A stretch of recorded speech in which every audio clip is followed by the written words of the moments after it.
여러분 최근 들어서 여러분이 들었던 여러분을 미소 짓게 한 그런 기쁜 소식이 있습니까? 뭐 크든 작든 간에 기분 좋아, 행복해, 뿌듯해, 크든 작든 간에 뭐 그러한 소식 또는 그러한 사건들이 있으셨나요? 저는 지난주에 저희 아들이 이제 중학교를 졸업을 해서 졸업식을 갔습니다. 근데 저희 아들을 가르친 역사 선생님이 제가 학교 근무할 때 제가 가르쳤던 제자예요. 그러니까 제 제자가 이제 거기 갔죠. 우리 오성열 이제 집사님도 잘 아는 제자인데, 그래서 졸업식 끝났어요. 그래서 마침 그 제자를 만났지요. 근데 이제 그 제자가 이제 우리 아들이 옆에 있는데도 불구하고 저한테 그렇게 하는 거예요. 선생님, 이제 그 제자한테는 저는 아직도 선생이죠. 선생님, 시온이가 그 반에서 제일 잘해요. 그러더니 갑자기 그리고요 끼도 엄청 많아요. 끼가 많나? 어쨌든 엄청 많대요. 그래서 엄청 훌륭한 학생이라고 제 앞에서 이렇게 자랑을 해주는 거예요. 기분이 좋았을까요? 안 좋았을까요? 저는 지금 팔불출처럼 아들 자랑하는 게 아니고 그 가르친 역사 선생님이 얘기한 거를 전하는 것뿐입니다. 오해하지 마세요. 그래서 그렇게 얘기를 하는데 나름 저에게는 기쁜 소식이 되었어요. 최근에 들었던 기쁜 소식입니다. 그렇습니다. 누구나 저마다 살다 보면 이런저런 기쁜 소식을 듣게 돼요. 기쁨을 주는 사건을 만나게 됩니다. 특별히 내가 좀 원하던 것들이었는데, 내가 바라던 것들이었는데 그것이 이루어지는 소식이나 이루어진다는 어떤 사건이면은요 더 기쁘겠지요. 어떤 사람이 자기가 꼭 먹고 싶은 뭘 해야 될까요? 뭐 빕스로 해야 될까요? 애슐리로 해야 될까요? 뭐 가에서 먹고 싶은 게 있는데 거기 먹을 수 있는 시식권을 이제 받게 됐다거나 아니면 뭐 이렇게 당첨이 됐다거나 그래서 지금부터 1년 동안 10번 오셔서 마음껏 드세요라는 소식을 얻었다면 엄청 기쁠 거예요. 그 빕스가 뭐 스테이크 하는데 맞나요? 하여튼 그런 거 엄청 좋아하는데 그걸 먹게 됐으면 굉장히 행복하겠죠. 어떤 사람이 자기가 갖고 싶어하는 차가 있는데 그 차를 이제 갖게 되는 거예요. 뭐 경품으로 받던지 아니면 자기가 사든지 그래서 그 차를 이제 갖게 됐어요. 그러면 엄청 기쁘겠죠. 어떤 사람이 우리나라 굴지의 최고의 회사에 합격을 했습니다. 그래서 합격했다는 합격 통지서를 받았어요. 너무 기쁜 소식이겠죠. 자, 어떤 사람이 올여름에는 내가 너무너무 가고 싶은 해외 휴양지가 있어. 하와이 가고 싶어. 그래가지고 마침 거길 갈 기회가 생겼어요. 그래서 비행기표 왕복권을 다 끊어놨어요.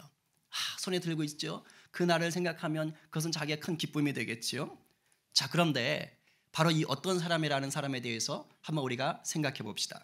가정해 봅시다. 이 어떤 사람 먹고 싶던 그 음식을 1년에 10번 마음껏 먹을 수 있는 게 예약되어 있어요. 원하던 차를 이제 곧 받게 되어 있어요. 남들이 부러워하는 그런 회사에 이제 합격했다고 해서 이제 출근 준비를 하고 있습니다. 그리고 여름 휴가가 되면 그토록 원하는 하와이 해외 유황지에 자기가 놀러 갈 수 있는 티켓도 지금 이제 확보해 놨습니다. 그런데요, 이 사람이 건강 검진을 받았는데 오늘 결과가 나왔어요. 췌장암이랍니다. 말기래요. 여러분, 췌장암은 고통이 심한 거 아시죠? 잘 모르죠. 겪어보지 마시기 바랍니다. 근데 주위에 있는지 모르겠지만 어쨌든 고통이 심하대요. 그래서 췌장암을 겪다가 이제 죽게 될 거란 얘기를 들었어요. 여러분, 이거는 굿 뉴스입니까? 배드 뉴스입니까? 배드 뉴스예요. 나쁜 소식이에요. 나쁜 소식을 들은 거예요. 자, 그러면 어제까지 들었던 기쁜 소식이던 그 음식, 차, 회사, 해외여행, 어제까지 들었던 그 기쁜 소식이 이제 그 사람에게 여전히 기쁜 소식으로 남을까요? 여러분 같으면 그러겠어요? 아마도 그렇지 않겠지요. 어제까지는 맛있는 음식, 좋은 차, 좋은 직장, 뭐 해외 휴양지, 기다리던 기쁜 소식인데 내가 이제 얼마 못 살아. 그런데 고통스럽게 비참하게 앓다가 죽어가야 된대요. 그 소식을 들었다면 어제까지 좋았던 소식은 이제 다 무의미해져. 왜? 죽는대잖아. 그것도 아프다가 죽는대잖아요. 여러분, 만약에 이런 사람이 있다면 이제 이 사람에게 정말로 필요한 기쁜 소식은 뭐가 돼야 될까요? 먹는 거예요? 차예요? 회사예요? 아니겠죠. 지금 췌장암이 걸려서 죽는데요. 아파서 죽게 된대요. 그럼 이 사람이 꼭 필요한, 이 사람이 꼭 필요하게 들어야 할, 이 사람을 정말 행복하게 할 기쁜 소식이 있다면 뭐겠어요? 그게 할렐루야. 다 알면서 대답 안 하시는 거죠? 뭐가 낫는다는 소식이에요? 췌장암을 고칠 수 있다는 소식을 듣는 거예요. 뭐 세계적인 명의가 오든지 당신의 췌장암은 고칠 수 있습니다. 살 수 있습니다. 라는 소식을 듣는다면 그 사람은 최고의 기쁨이죠. 그리고 지금 이 췌장암에 걸린 사람이 들어야 할, 꼭 필요한 사실은 기쁜 소식인 것입니다. 여러분 그거 아십니까? 모든 인간은 영적으로 치명적인 암에 걸린 자들과 같았습니다. 죄로 인해서 영적으로 고통을 겪다가 영원히 지옥으로 갈 수밖에 없었던 인생들이었다고요.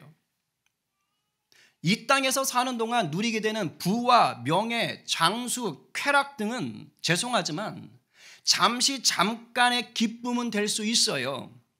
그러나 영적인 암을 치료할 수는 없습니다. 이 영적인 암은요, 이 땅의 것으로는 치료할 수가 없는 불치병이에요. 죄의 싹은 사망이라고 했기 때문이죠. 이 영적인 암, 영적인 불치병을 고칠 수 있는 길은 땅의 것이 아닌 하늘의 것으로만 가능해요. 바로 예수 그리스도를 만날 때 치유받을 수 있습니다. 아멘? 아멘이에요. 그런 점에서 예수 그리스도는 우리 모든 인생들에게 절대적으로 필요한 기쁜 소식입니다. 절대적으로 필요한, 내가 좋으면 선택하고 싫으면 거부할 수 있는 그런 소식이 아니라 반드시 절대적으로 필요한 기쁜 소식이 예수 그리스도예요. 그런데 너무도 안타깝게도 많은 사람들이 자신에게 절대적으로 필요한 기쁜 소식이 무엇인지 모르고 삽니다. 그저 당장 자신을 즐겁게 할 이 땅의 기쁨만을 추구하면서 그것을 찾겠다고 분주히 헤매고 다니는 거예요. 그렇게 영적인 불치병, 영적인 암에 걸려서 하늘의 행복, 참 행복을 모른 채 헤매다가 어느 날 지옥문을 열고 가는 거예요. 여러분, 우리 인생이 참된 기쁨을 누리고 싶다면 세상의 것, 땅의 것으로만 즐거움을 삼으려 해서는 안 됩니다. 우리의 영혼을 만족해 하는 하늘의 것을 구하실 수 있어야 해요. 그것이 바로 예수 그리스도인 줄로 믿으시기 바랍니다. 지금 이 자리에 몸은 예배당에 나와 있지만은 아직 여전히 참 기쁜 소식이 되시는 예수님을 만나지 못한 분이 계십니까? 그 예수님으로부터 멀어져 계신 분이 있습니까? 이 시간 우리의 참 기쁨이 되시는 영혼의 치료자 예수님을 인격적으로 만나게 되시기를 간절히 축원합니다. 아멘이에요. 여러분은 호해요 호해 하는 소리 들어보셨어요? 호해요 호해. 요즘은 잘 못 들을 거예요. 얼마 전에 제가 미스터 션샤인 보니까 극 중에서 이렇게 거리에서 한 소년이 신문지 들고 호해요 호해 하는 그런 장면이 있었어요. 호해가 뭐냐? 매일 정기적으로 발행하는 신문 외에 긴급하게 알릴 것이 있어서 별도로 알려주는 신문을 얘기하는 거예요. 오늘날로 말하면 속보 이렇게 뜨잖아요, 포털창에. 그런 것들입니다. 근데 이 호해, 이 속보가 나쁜 소식이 아니라 아주 좋은 소식, 기쁜 소식일 때가 있었습니다. 옛날로 돌아가 봅시다. 바로 성경 속에서 지금 이 배경으로 갈 때 이 호해요, 속보요, 이 기쁜 소식을 전할 때 유앙겔리온이란 말을 썼어요. 로마 제국이 통치할 때 그 로마의 왕이 새로 세워지거나 왕자가 태어나면 백성들에게 호해요 호해 하면서 기쁜 소식을 전했습니다. 왕이 새로 세워졌습니다. 왕자가 태어났습니다 하면서 전역에 이 기쁜 소식을 알린 거예요. 유앙겔리온, 기쁜 소식, good news, gospel. 우리 성도들은 복음이라고 얘기하지요. 그런데요, 이 시대의 초대교회 교인들, 예수 믿는 자들에게 있어서의 유앙겔리온, 기쁜 소식, 복음은 로마 황제가 아니었습니다. 땅의 사람들은 그들에게 기쁜 소식, 최고의 기쁜 소식은 로마 황제예요. 그러나 예수 믿는 자들에게 있어서 복음, 굿뉴스는 로마 황제가 아니었어요. 왜요? 로마 황제는 사람의 목숨은 죽이고 살릴 힘이 있었지만 사람의 영혼을 죄에서 구원할 수는 없었기 때문입니다. 그는 이 땅의 권력자일 뿐이에요. 영혼의 참 행복은 줄 수 없는 자였습니다. 그랬기에 예수님을 믿는 자들은 영혼을 구원하실 수 있는 예수님의 말씀을 기쁜 소식 복음으로 믿었던 거예요.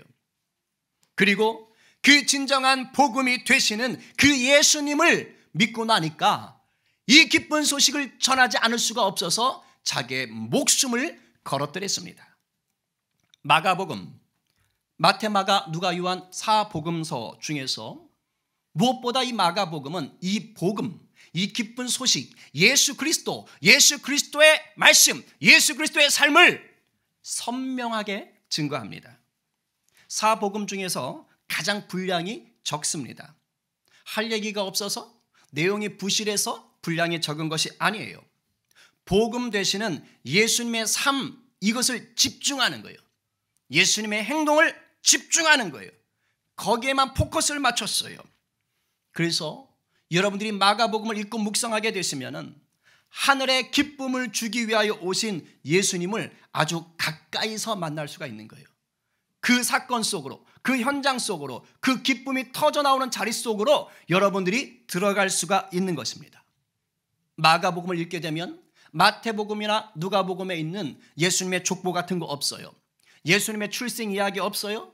어린 시절 이야기 없어요. 태초에 말씀이 육신이 되어 왔도다 라고 얘기했던 그 요한처럼 아주 고차원적인 신학적인 선포도 없습니다. 그냥 예수님이 활동하신 것, 말한 것, 그것이에요.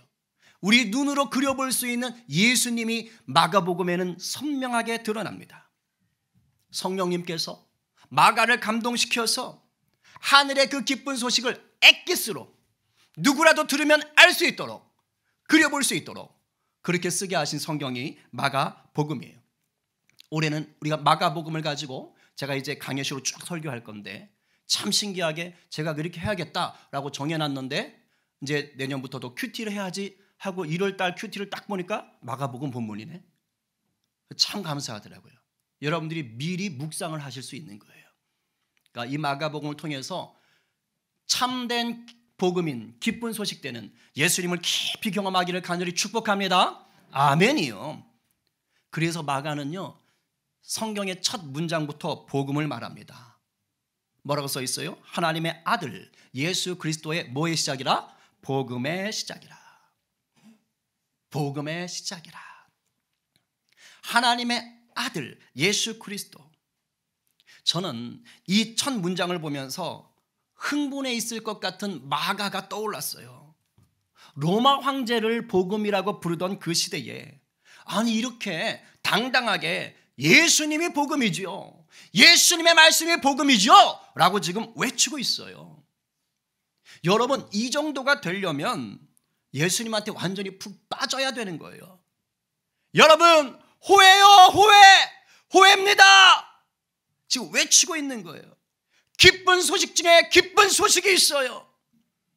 예수라는 분이 하나님의 아들로 오셨습니다. 예수님이 우리를 죄에서 구원하시려고 오셨습니다. 그분이 그리스도입니다. 외치는 거예요. 로마 황제가 참 기쁨이 아니에요. 우리에게 기쁜 소식은 예수 그리스도입니다. 이런 마음으로 지금 이 첫 문장을 써내려간 것입니다. 그런 성령의 감동을 가지고 이 복음서를 써내려간 거예요. 막 그게 느껴지는 거예요. 여러분, 우리가 이 마가복음을 가지고 여러분들이 큐티하고 이제 주일에 말씀을 듣고 제가 수요일에도 간간히 할 텐데 이 복음서를 들으면서 마가가 누렸을 그 기쁨을 여러분들도 풍성하게 누리길 간절히 축복합니다. 아멘. 갈망하세요. 갈망하셔서 예수님이 우리의 하루 24시간 내내 기쁨의 주체가 되시고 근원이 되시고 기쁨의 이유가 되시기를 간절히 축복합니다. 아멘. 옆에 분 이렇게 축복합시다. 예수님이 큰 기쁨 될 겁니다. 할렐루야. 아멘이요. 그런데 이 복음은 어느 날 갑자기 우리에게 뚝 떨어진 것이 아닙니다. 하나님께서 이미 이 기쁜 소식을 우리에게 수도 없이 미리 전해주셨어요. 미리 준비하셨어요. 먼저는 구약의 선지자들을 통해 예언으로 알려주셨습니다. 대표적인 구절 두 구절만 한번 읽어볼까요? 자, 이사야와 미가 선지자를 통해서 말씀하셨는데, 자, 7장 14절 시작. 그러므로 주께서 친히 징조를 너희에게 주실 것이라. 보라, 처녀가 잉태하여 아들을 낳을 것이요 그의 이름을 임마누엘이라 하리라. 아멘. 성탄절에 말씀드렸지요. 자, 미가 선지자도 얘기했습니다. 예수님이 베들레헴에서 탄생하실 것을 예언합니다. 자, 시작. 베들레헴 에브라다야, 너는 유다 족속 중에 작을지라도 이스라엘을 다스릴 자가 네게서 네게로 나올 것이라. 그의 근본은 상고의 영원에 있느니라. 아멘. 베들레헴에 태어나실 예수 그리스도의 그 시작은 영원 전부터 있었다는 거예요. 하나님과 함께 하셨고 사람이 되어서 오신다는 말씀입니다. 그런데 독특한 예언이 하나 더 있습니다. 바로 구약의 선지자들을 통해서 예수님의 오실 길을 준비하는 자도 있을 것이다. 예수님의 등장을 예고하는 자도 있을 것이다 라고 얘기합니다. 그것을 마가는 말라기서의 말라기 예언과 이사야의 예언을 짬뽕해가지고 세례 요한이 예수님의 오실 길을 준비한다 라고 얘기하는 거예요. 그러니까 세례 요한은 그야말로 예수님의 등장을 앞두고 뭘 외친 자예요? 호해요, 호해. 호해입니다 라고 외친 사람인 거예요. 이 세례 요한에 대해서는 오늘 본문을 제가 다 다룰 수가 없어서 이번 주 베델 기도회 때 세례 요한만 좀 집중해서 다루겠습니다. 자, 지금 마가는 이 세례 요한을 예수 그리스도의 복음의 시작이라고 하면서 언급하는 거예요. 그러니까 예수님의 복음, 이것을 얘기할 때 그 시작, 가까운 시작이 어떻게 되는가? 세례 요한부터다라고 얘기하는 거예요. 마가 시대를 살던 사람들에게 특별히 이 마가복음 1차적인 수신자가 로마 교회 사람들이라고 그래요. 로마의 사람들이라고 해요. 그들에게 이렇게 설명해 주고 있는 거예요. 여러분, 황제가 만약에 우리 도시를 방문한다고 하면 갑자기 오나요? 그렇지 않습니다. 미리 신하들이 와서 언제 황제가 올 거라고 알려줍니다. 그리고 황제가 올 수 있도록 다 준비를 해줍니다. 바로 그와 똑같습니다. 우리의 구원자 예수님도요, 예수님이 오시기 전에 미리 와서 알려준 사람이 있습니다. 예수님이 오실 길을 준비한 자가 있습니다. 그가 바로 세례 요한입니다. 예수 그리스도의 복음은 이렇게 시작되었습니다. 짜잔! 하고 얘기하는 거예요. 이렇게 풀어가는 거라고요, 지금. 그 시대 사람들이 이해할 수 있도록 성령님이 지혜를 주시는 것이죠. 여러분, 하나님은 우리를 구원하시려고, 아멘? 저와 여러분을 구원하시려고 복음을 미리 준비하셨고 들려주셨습니다. 하나님이 그냥 기분 따라서 즉흥적으로 야, 오늘 얘를 구원하자. 아, 얘는 버려. 이런 식이 아니에요. 이것을 사도 바울은 어떻게 말하느냐? 우리의 구원은 창세 전부터 하나님이 준비하셨다라고 말합니다. 너무너무 은혜가 돼요. 에베소서 1장 4절 5절 말씀 오늘 받으십시오. 시작. 곧 창세전에 그리스도 안에서 우리를 택하사 우리로 사랑 안에서 그 앞에 거룩하고 흠이 없게 하시려고 그 기쁘신 뜻대로 우리를 예정하사 예수 그리스도로 말미암아 자기의 아들들이 되게 하셨으니 할렐루야! 아멘! 아멘. 예수님이 우리를 구원하시기 위해 오신 것이 우리에게 기쁨이 되는 것은, 기쁜 소식이 되는 것은 하나님이 그 기쁘신 뜻대로 하나님이 이 일을 기뻐하셨기 때문입니다. 아멘. 그냥 한 게 아니에요. 의무적으로 어쩔 수 없이 해야 하니까 아니에요. 하나님이 우리를 창세전에 택정하시고 우리를 선택하시고 우리를 구원하시는데 하나님이 기뻐하셨어요. 기쁘신 뜻대로, 기쁘신 뜻대로, 기쁘신 뜻대로. 저와 여러분의 구원은 창조주 하나님의 기쁨 속에 시작되었고 기쁨 속에 진행되었고 기쁨 속에 완성되는 은혜인 줄로 믿으시기 바랍니다. 아멘. 시작됐네 우리 주님의 능력이. 이게요 오늘 내 삶부터 시작됐다가 아니에요. 창세 전에 이미 시작되었다는 뜻입니다. 할렐루야. 아멘이에요. 그런데도 감격이 안 오세요? 제가 요즘 이 마가복음을 연구하고 묵상하는데 미칠 것 같아요. 이전엔 왜 이 감동을 또 몰랐을까? 하여튼 설교자에게 주는 기쁨이 또 따로 있긴 있어요. 약오르면 신학을 하시든가.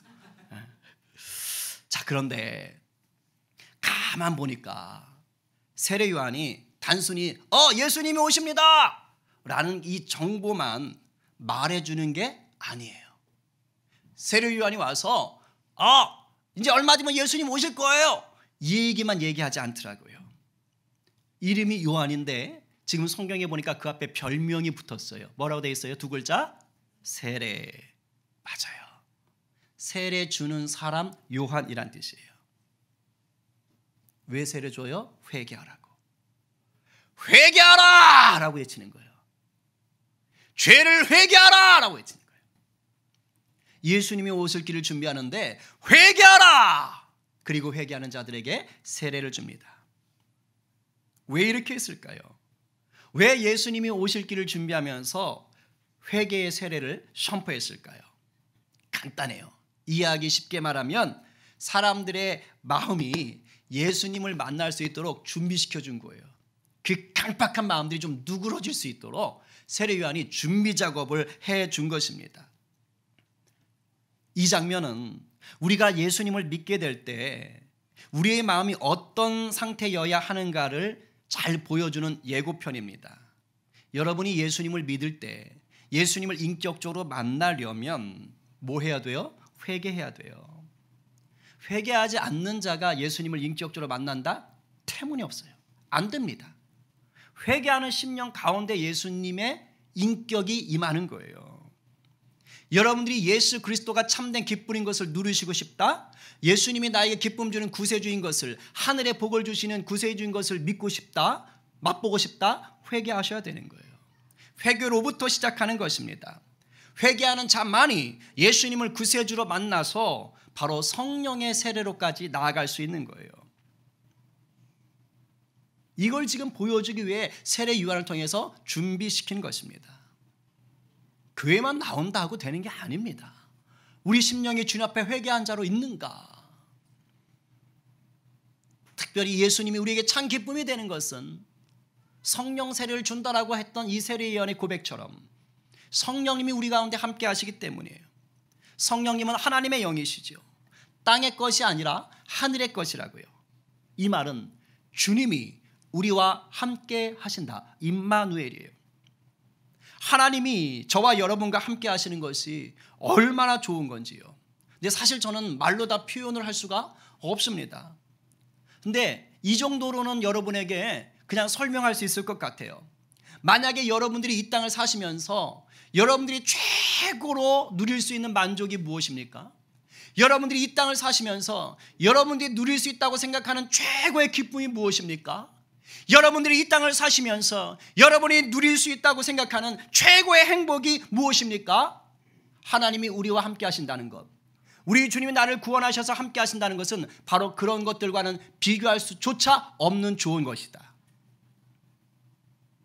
그래서 잘 모르겠어요. 그러나 분명히 아는 건 내가 이 땅에서 그 어떤 것으로 최고의 만족을 누리든 적어도 그 이상 비교할 수조차 없다는 것이에요. 여러분 1,000억을 가지면 여러분 인생 최고로 만족하시겠어요? 이제 됐다, 이 정도면 됐다 하시겠어요? 우리 주님이 우리를 구원하시고 성령으로 함께 하시는 것은 그 이상인 줄로 믿으시기 바랍니다. 여러분들이 대통령이 되면 최고로 기쁘시겠어요? 우리 주님이 우리를 구원하시고 함께 하시는 기쁨은 그 이상인 줄로 믿으시기 바랍니다. 하긴 우리나라는 대통령이 별로 인기가 없구나. 딴 걸로 합시다. 노벨상. 여러분들이 노벨상을 받는다면 최고로 행복하시겠습니까? 주님이 함께 하시는 기쁨은 그것과 비교할 수도 없는 줄로 믿으시기 바랍니다. 아멘이에요.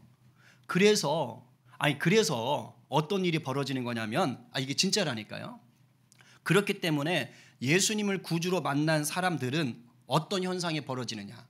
진짜로 예수님을 만난 사람들은 자기가 누렸던 세상의 좋은 것들을 과감하게 버릴 수 있습니다. 갑자기 예수 믿기 싫어지나요? 이렇게 바뀐다니까 자연스럽게. 그런다고 또 하나님 다 뺏어가시느냐? 그렇지 않아요. 또 주셔요. 근데 일단 내가 예수님은 진실로 딱 만났다. 내 주님으로 고백하게 된다. 그럼 이전에 좋던 것이 더 이상 좋지를 않게 돼요. 대표적인 게 예수님의 제자들 중에 어부들. 이 베드로, 요한, 이 야고보 이 사람도 어떻게 했어요? Follow me. 나를 따라오너라. 사람을 낚는 어부가 되게 해줄게. 그러니까 어떻게 합니까? 배를 들고 갔나요? 아니요. 배를 버렸다는 건 자기의 생계를 버렸다는 뜻이에요. 배도 버리고 가족도 버리고 다 버리고 예수님을 따라갔어요. 우선순위의 문제고 정말로 더 좋은 기쁜 소식이 무엇인가를 알았기 때문입니다. 사도 바울 보세요. 가문에 있어서나 학벌에 있어서나 지식 수준에 있어서나 최고였습니다.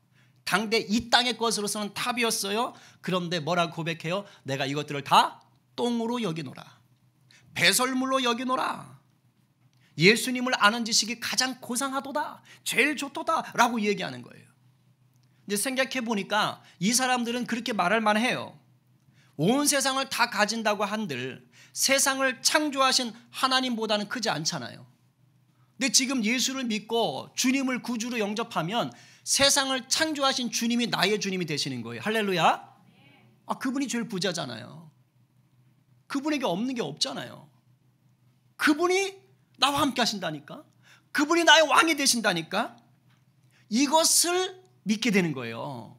그러니까 어떤 일이 벌어집니까? 주님으로 충만하니까 이 세상 어떠한 환경적인 고난과 어려움과 답답함이 와도 마침내 이기는 것입니다. 할렐루야. 마침내. 어렵지요. 힘들지요. 낙심되지요. 그러나 내 주님이 창조지요. 내 주님이 전능자요. 내 주님이 나를 위해 죽으시고 다시 사신 부활의 주님임을 믿으니까 마침내 이기는 것입니다. 그러니까 여러분들 땅의 것에 목숨 걸지 마세요. 참 복음 대신 예수님께 목숨을 걸어 보십시오. 그러면 그 다음 중요해요. 그러면 주님이 우리에게 맡겨주시는 땅의 것들을 가지고 이 땅에서 하나님께 영광 돌리며 참 행복을 누리실 수가 있습니다. 아멘. 그러니까 다 뺏어가는 사람도 간혹 있지만 여러분이 정말로 주님께 뜻을 정하면요, 여러분들이 이 땅에 살아가며 필요한 것들, 주의 영광을 위해 필요한 것들 채우시는 줄로 믿으시기 바랍니다. 아멘이요. 그런 분이에요. 우리 예수님이 또 우리의 참 기쁨이 되시는 또 하나의 이유가 본문에 나옵니다. 그것은 뭐냐? 제가 송구영시 때도 얘기했는데 죄 없으신 분이 우리의 처지까지, 비참한 처지까지 낮아지셔서 우리를 공감해 주셨다는 거예요. 나사렛에서 자란 예수님이 세례를 받으시려고 요단강까지 오시는 거예요. 그래서 요한에게 세례를 받습니다. 예수님은 세례를 받을 필요가 없습니다. 왜요? 죄가 없으시니까. 죄 사함에 세례 필요 없어요. 죄 없는 분입니다. 그래서 세례 요한도요, 어이구 왜 이러셔요? 제가 세례를 받아야지 왜 이러셔요? 하고 만류했습니다. 근데 예수님이 밖에 놔둬라 라고 얘기하시면서 받으세요. 왜 그랬을까요? 저와 여러분 때문입니다. 예수님은 세례 받을 필요 없어요. 그러나 저와 여러분을 위해서, 온 세상 인류를 위해서 친히 그 죄사함의 세례 가운데 들어가신 거예요. 여러분, 여기서 세례는 물 끼얹는 게 아닙니다. 물속에 들어가는 침례를 말합니다. 물에 들어가 잠긴다는 게 무슨 의미예요? 나는 죽었다는 거예요. 죄와 더러움에 살던 옛사람 나는 죽었다는 거예요. 그리고 나올 때 내가 정결하게 됐고 새 사람이 되었다라는 것을 의미하는 것입니다.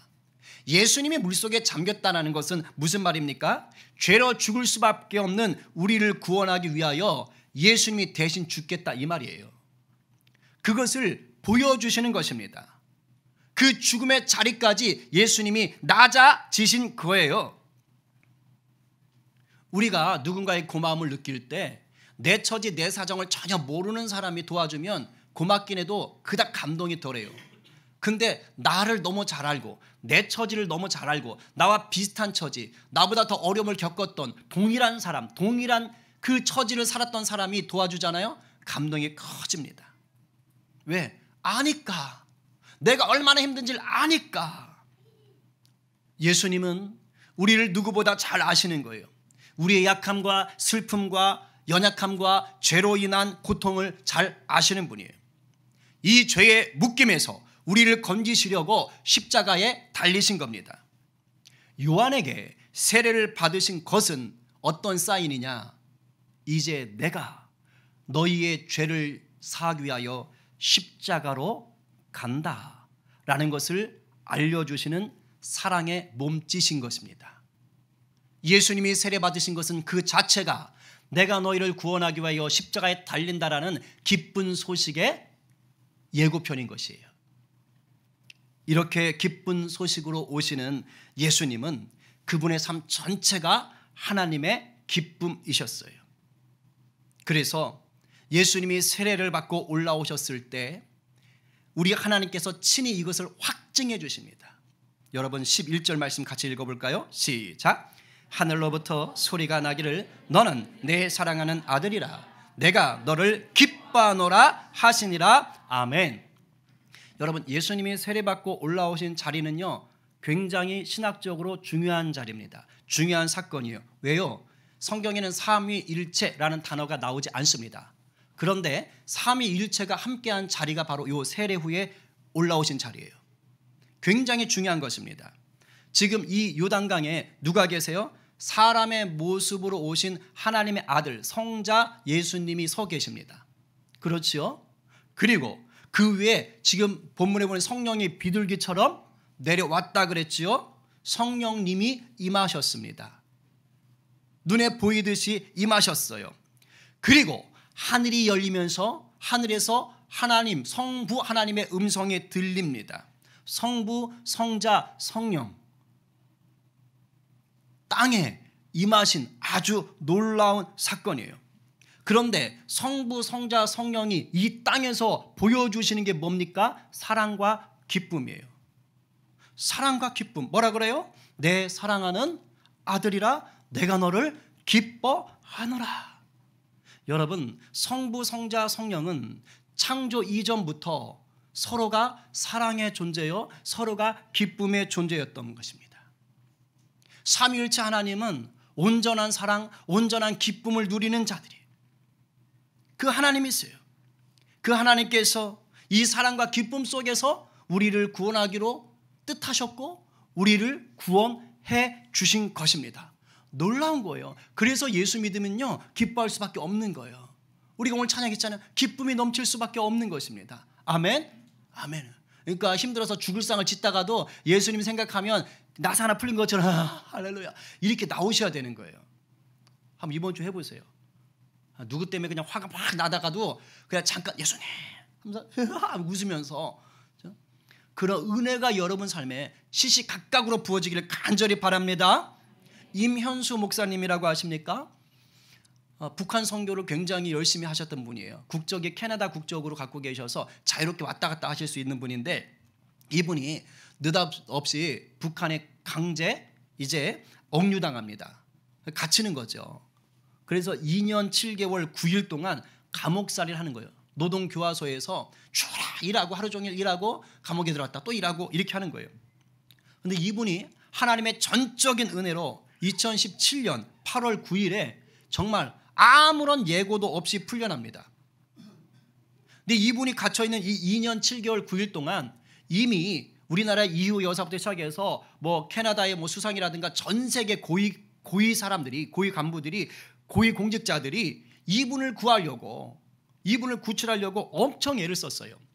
근데 다 실패했습니다.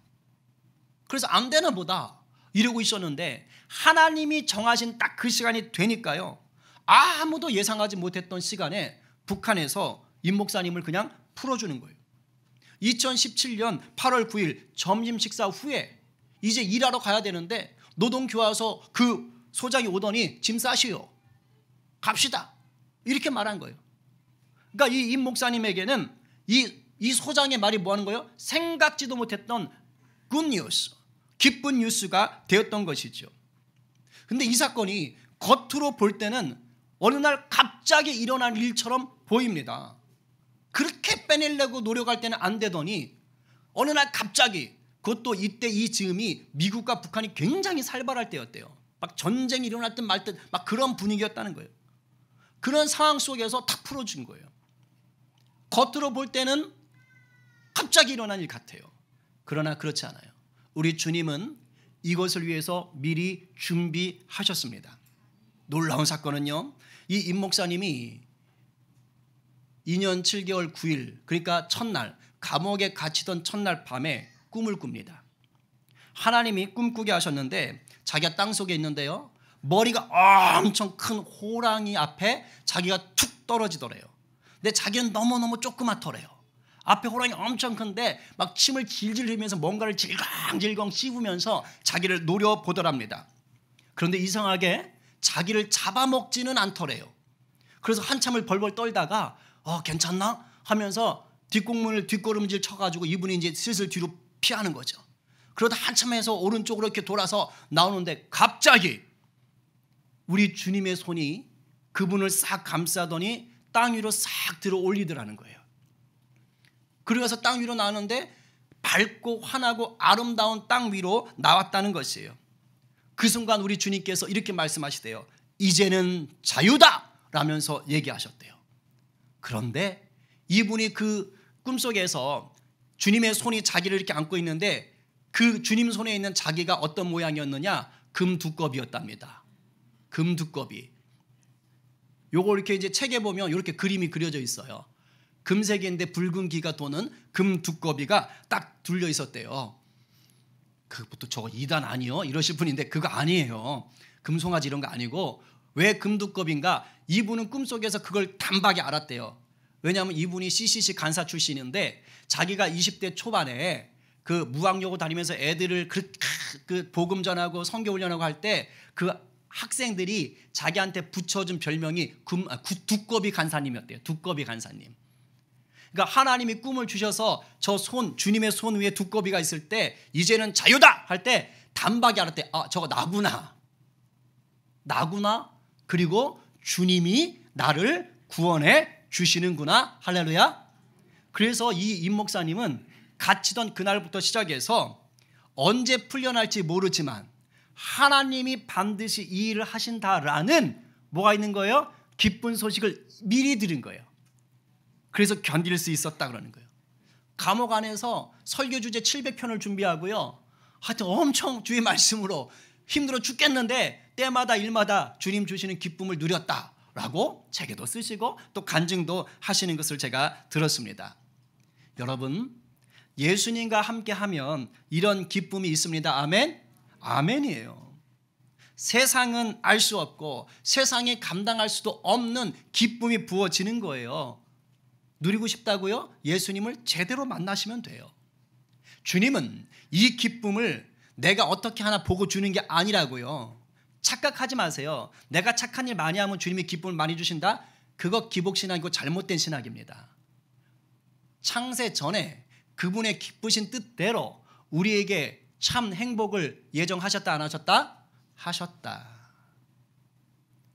내가 좀 더 착하면 더 많이 주시고 그런 거 아닙니다. 이미 풍성하게 주셨어요. 내가 주님의 마음과 합한 자가 되면 그 풍성한 것을 누릴 수 있는 것입니다. 우리 주님은 미리 준비하셨어요. 내가 잘하면 그때 보고 주는 분이 아니라고요. 미리 준비하셨어요. 할렐루야. 때가 되면 여러분 심령에 예수님으로 충만하면 그리고 주님이 원하시는 때가 되면 넘치도록 부어주시는 줄로 믿으시기 바랍니다. 오늘 누가 이 영원하고 놀라운 기쁨을 주시는 우리 예수님을 복음으로 진정한 인생의 참 복음으로 받아 누리시겠습니까?